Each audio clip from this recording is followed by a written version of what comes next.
बर्तमान समय पाणीपाग विभाग पक्षर मिलिथिबा लाटेस्ट खबर अनुसार राज्यर शनिवार ठारू अर्थात आज ठारू कमिबो थंडार प्रभाव बढ़िबो कुहुडी हेले कुहुडी बढ़ी पारे। अपर पक्षरे 22 तारिख परठारू सामयिक भाव शीत प्रकोप बढ़ी पारे। पाणीपाग विभाग आकलन हैला अनुगुल, झारसुगुड़ा, ढेंकानाल, सुंदरगढ़, खोर्धा, कटक, जगतसिंहपुर, केन्द्रापड़ा शुक्रवार राति में शीतर लहरी अनुभूत हो पारे। तेबे आसंतु आज पाणीपाग विस्तृत खबर उपर नजर पकाइबा, किंतु ता पूर्वरु वीडियो को गोटे लाइक करंतु एवं वीडियोटी को आपण सांगसाथी मानकु अधिकरु अधिक मात्रा रे शेयर करंतु। जदि आम चैनल रे आपण प्रथम थर वीडियो देखुछंती ताहले एबे ही चैनल को सब्सक्राइब करी पाखरे थिबा बेल आइकन को प्रेस करी ऑल नोटिफिकेशन ऑन कर रखंतु, जा द्वारा आगो को पाणीपाग संबंधी लेटेस्ट अपडेट आपण माने सर्वप्रथमे आम चैनल माध्यम रे पाई परिबे।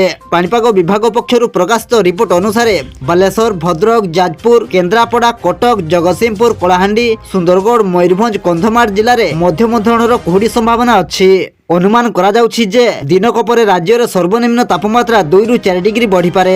विस्तारित पाणीपाग आकलन अनुसार 17 तारिख रु 22 तारिख भितर उत्तर आभ्यंतरण अंचल रे राति तापमात्रा 4 रु 8 डिग्री, दक्षिण आभ्यंतरण रे 8 रु 10 डिग्री एवं बाकी अंचल रे 10 रु 14 डिग्री पाखापाखि रही पारे। 23 तारिख रु 29 तारिख भितर उत्तर आभ्यंतरण अंचल रे सर्वनिम्न तापमात्रा 6 रु 10 डिग्री, दक्षिण आभ्यंतरण रे 10 रु 14 डिग्री एवं बाकी स्थान रे 12 रु 16 डिग्री सेल्सियस रही पारे। वर्तमान राज्य क्रमश दिन तापमात्रा वृद्धि पाइबा आरंभ होइछि। वर्तमान राज्य क्रमश दिन तापमात्रा वृद्धि पाइबा आरंभ करिछि। पारडा खेमुंडी रे दिन तापमात्रा 31 डिग्री सेल्सियस अतिक्रम करिथिबा बेले भुवनेश्वर समेत केतेक स्थान रे सर्वोच्च तापमात्रा 28 डिग्री पार करिछि। अनेक स्थान रे दिन तापमात्रा 27 रु 28 डिग्री रहितला।